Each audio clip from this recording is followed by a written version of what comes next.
Mu kiganiro yagiranye n'abamenyesha makuru kuri no wa mbere, Faustin Ndikumana arongoye Parsem yashimitse avuga ko bitangaje ingene abanyapolitike ngaha mu Burundi baguma mu gacerere kandi hari ibibazo vyinshi byugarije abanyagihugu muri kino gihe.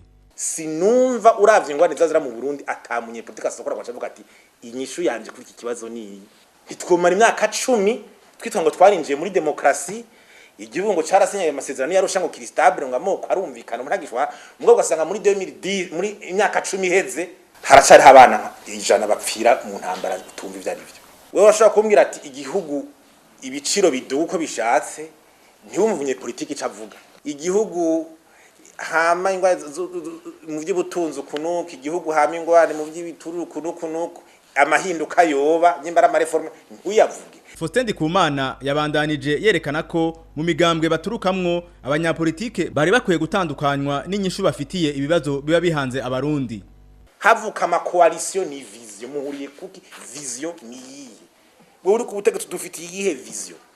Uri mu Bufaransa umuntu wo muri gauche ubuzuti umuntu wo muri vert arakubwira ati immigration par exemple parti de droite ivyumvira kuki. Kuko ari kibazo gihanze abafaransa. Abo muri gauche tuvyumvira ntibayindira campagne electorale. None abi wacu tubatandukanya gute bisigura gute kubibaza. Competence yabo tuyimenyera hiyi. Ndiko ndabaza umurundi. Uzo kumurango nuko ngo muri mu gacanga kwemera ibyazo gukuru. Competence y'umunyepolitike tuzaturayimenya gute. Mukuru wa Parsem yaciye asaba ko abanyapolitike boza barerekana inyishu bafitiye ibibazo biba bihari kugira ngo basezeranire imbere y'abanyagihugu baba bifuza ko babatora. Twarabivuze twatiko turabivuga amashami ngenga turabivuga tukabikorerako ubu harageze aho twumva mu kanwa kabo gusezeranira abanyagihugu ico bokora kunyurana nini. Imigambi kunyishu z'ibibazo uri umunyepolitike ntimenyekana muri campagne electorale. Ugishinga umugambwe ubufise vision. Iyi myaka yose ihera uzi ikintu cyose uti n'ikibazo cy'umutekano n'ikibazo ca impunity.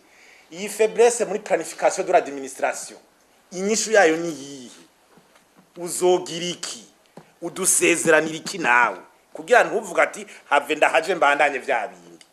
Uvuze ati arishissement iside nzoyigwanya ibyo kwerekana amatungo